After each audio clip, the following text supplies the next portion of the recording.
Hey everybody, I'm here today to talk to you about an Nespresso Essenza Mini coffee machine that is not turning on. I'll be going over the easiest fixes in this simplistic tutorial. Let's get right into the video. If your Nespresso Essenza Mini coffee machine like this is not turning on, I'll be going over the five of the easiest fixes that you can try out, and it'll be a simple tutorial. Let's get right into this video. Number one is to check the power source. So follow the cord to the plug, to the outlet, and check the power source. What you want to do is unplug the actual machine and plug in something like a phone charger in there or a lamp and make sure that the power source works. You don't even want to trust it. If the bottom one works, the top one must work too, because that's not always the case. When it comes to electrical outlets, if they're bridged together, then yes, they're connected. But some electrical outlets, especially in older homes, especially in things like living rooms and stuff like that, where you typically have lamps plugged in, they're not going to be bridged together. So make sure that that specific one that it's plugged into is working properly. Check the power source. That's number one. Number two, look at the cord. You want to look at the cord and look for any frays, any hard bends, any kinks, anything like that. Now, if you see an issue with the cord, you don't want to just start using it and move the cord into position and start using it, because that means there's a serious electrical problem.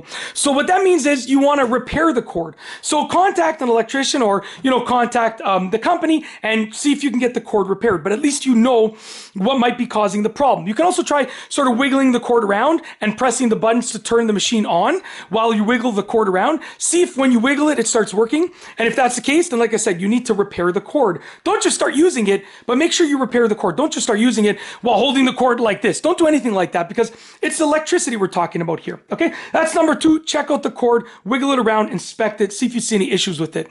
Number three, try pressing either button, okay? I know it sounds silly, but a lot of people think that the machine turns on by opening this and closing it, because lots of other coffee machines do, but that doesn't turn the machine on. You turn the machine on by pressing a button. So basically, when it's plugged in and you know that the power source works, when the cord is fine, you want to press one of the buttons at the top, and that will turn the machine on. And if that doesn't work, try pressing both of the buttons quickly, see if that helps out. And when you press the buttons, you want to make sure that you press them firmly enough. I'll tell you why. This is a coffee machine, so it's not unusual for coffee to spill up here on the buttons, or for you to have sugar on your hands when you press the buttons. Sometimes the buttons are just not functioning properly because there's a buildup of coffee or sugar or something like that. So when you press the button down, make sure you're really pressing it firmly enough to bypass any stickiness that might be on the button. I know it sounds irrational, but I'm telling you, stuff like this actually happens all the time, okay? So try pressing either buttons or try pressing both buttons together. So try pressing either button or both buttons together. That brings us to number four, which is to actually open this up, put a capsule in there. So put a coffee capsule in there, close it, and push one of the buttons, okay? And push a button twice, actually. I'll tell you why. The first time that you push the button, if the machine is off, the machine will typically turn on. And the second time that you push the button, it will brew the coffee. And if the machine hasn't been on for a while, push one button, leave it for about a minute for it to warm up. And I say warm up because it might take 30 seconds. It might take a minute depending on the situation. It might only take 5 seconds if you used it recently. But then press the button again after you've let it warm up.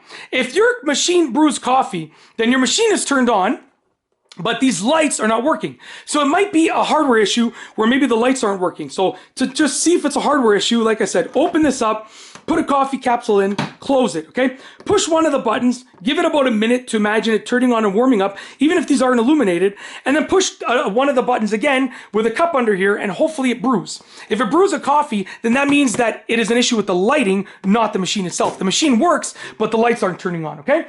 And believe it or not, like I said, that's something that people don't typically think of.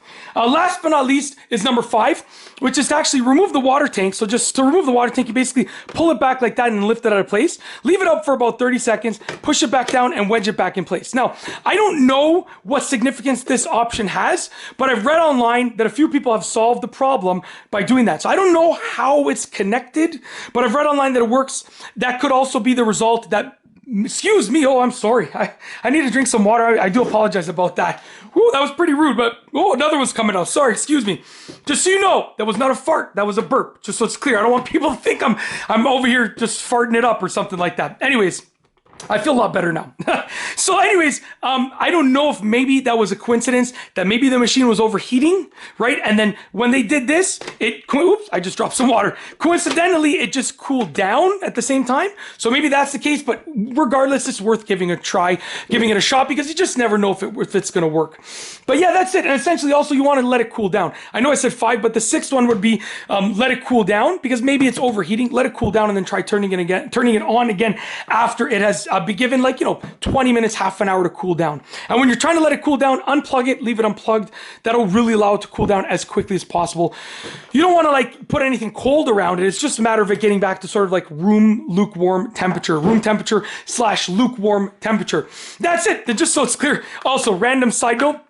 My oldest child, my son, I have 1 son and 3 daughters. My son's name is Luke. So whenever I say lukewarm temperature, I always think about my son. It's crazy. I never knew naming him Luke would always make me think of him when I said lukewarm. But literally, whenever I mention room temperature or lukewarm temperature, I picture my son. Awesome thing, awesome gift as a parent to have a child where you can think of them constantly. Honestly, it's one of the best parts of when I'm talking. If I say lukewarm, it's just awesome. I think of my little Lukey boy, not so little anymore. Anyways, that's it for me being off on a tangent, talking about random stuff. But if your Nespresso Essenza Mini is not turning on, those are some of the easiest fixes that you can try out in this simplistic tutorial. If you like this video tutorial / explanation, please be sure to give it a thumbs up. Let me know what you think down below as a comment. And of course, be sure to subscribe for more great videos just like this one. And that's all I have for you today. Thanks for watching.